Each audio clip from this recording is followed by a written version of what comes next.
Hello and welcome to Weston Museum. So today we're going to be doing something a little bit different because that's what we like to do. We're going to be going back in time to ancient Egypt. Now you might be asking the question, what has ancient Egypt got to do with Weston-super-Mare? Well, the answer is this.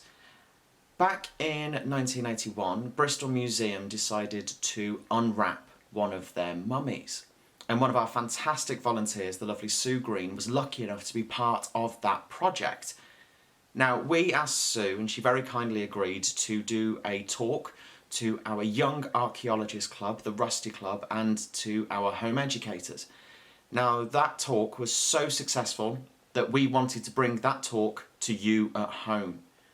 So sit back, relax, enjoy a journey back in time and find out what happens when you unwrap a mummy. In 1981, Bristol City Museum unwrapped one of their mummies. The decision was taken to do this because in 1976 the air conditioning failed, resulting in one of the Egyptian mummies beginning to deteriorate. The bandages were crumbling and the mummy's elbow was visible. The style of the coffin belongs to the 21st dynasty, and therefore we know Horanankh lived somewhere during the 11th century BC. Although the coffin and mummy lid were highly decorated, the hieroglyphs were poorly written, so we were unsure of his name. The poor state of the writing suggested his family were unable to read hieroglyphs. The mummy was found in one of the Queen's tombs in the mortuary temple of Mentuhotep in Deir al-Bahri. This is all that remains of the temple, which stands next to that of Queen Hatshepsut, which is where this photo was taken from.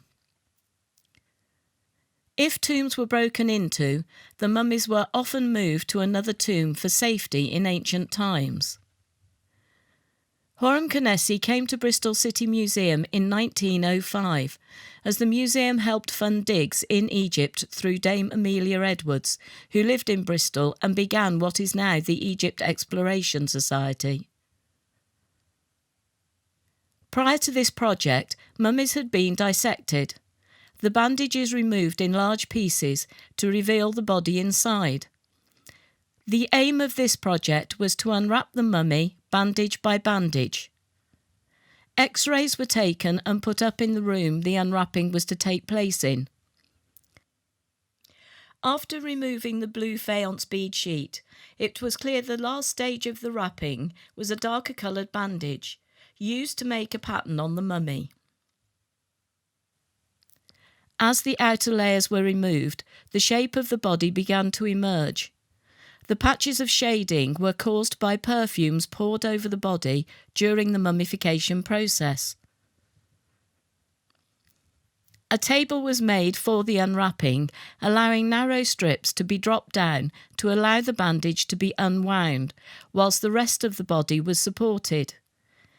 Each item removed was individually numbered, and the bandages were tagged each time they went around the mummy, using a sequence of coloured cottons on the labels.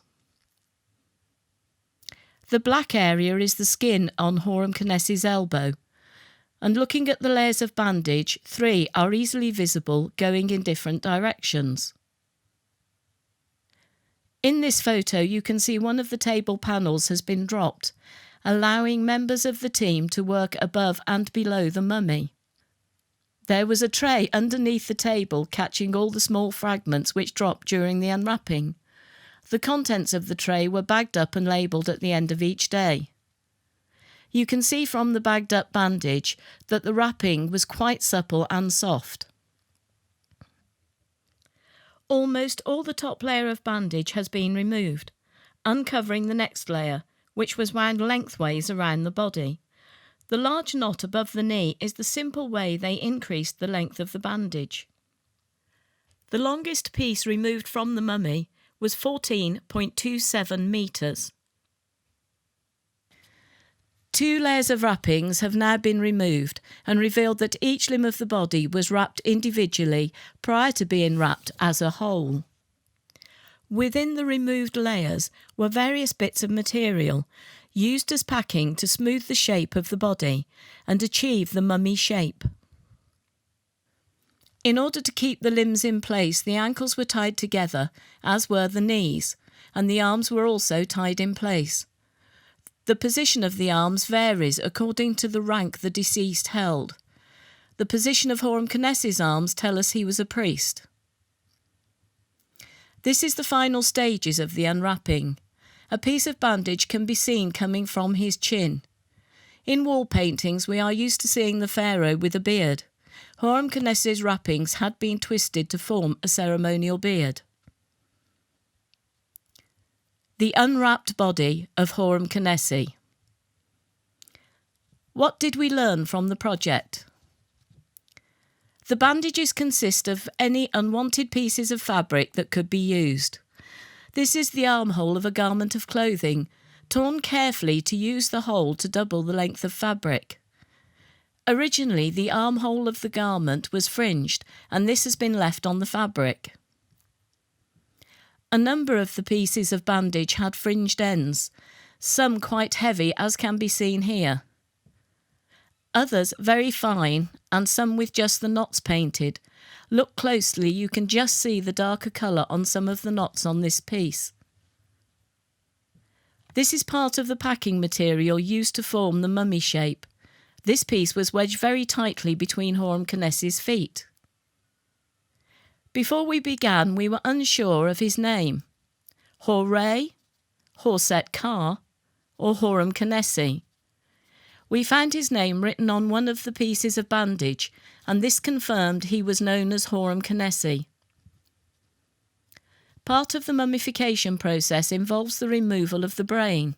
There are 3 ways to do this: breaking the bone at the top of the nose, putting a hole through the ear, or removing the upper palate.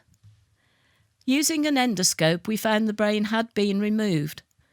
The nose bone was intact, and there were no holes in the ears.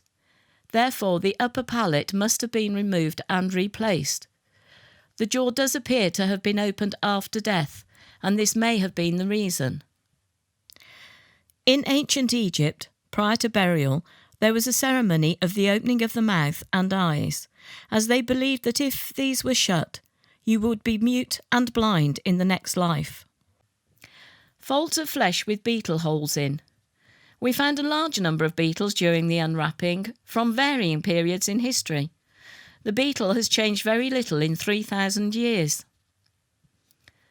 Other areas of the body were in very poor condition, eaten away and with beetles and insect larvae laid inside. His hands were in good condition, and members of Avon and Somerset Constabulary came in and fingerprinted him. They said they obtained a good set of prints off both hands. The last stage was a reconstruction of his face, working from the skull and applying the flesh according to the known depths.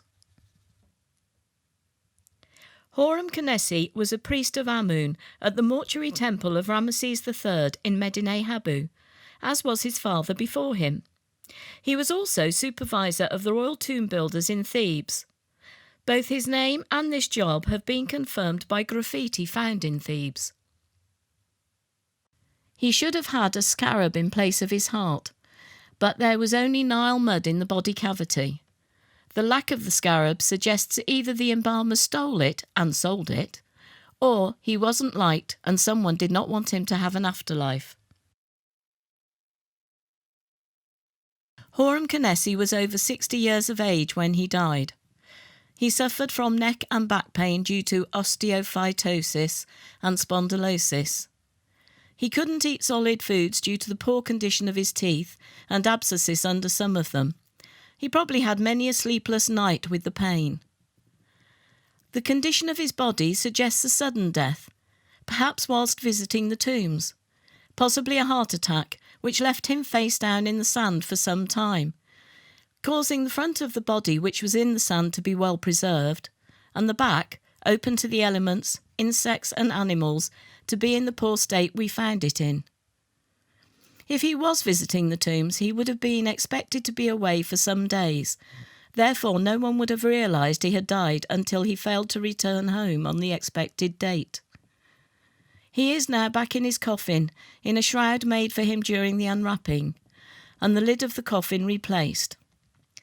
By his own beliefs, he is now a star in the night sky, and is reborn every time his name is said. Amazing presentation there from Sue, and thank you again to Sue Green for all of her help putting this project together. Now, if you want to find out more about Sue's adventures unwrapping a mummy, you can head to our website to have a read of her blog that she's put together for us. And don't forget, you can always head over to westonmuseum.org to our digital museum to find out what we've been putting online for you guys. And you can also have a look at our new Rusty Club. That's our education sessions. You'll find that on the website as well. Now, don't forget, if there's anything else you'd like to see from Weston Museum, do let us know. Go to our social media, all of it is at Weston Museum, and you'll be able to get in touch with us there. But until we see you again, stay safe, and we'll see you soon.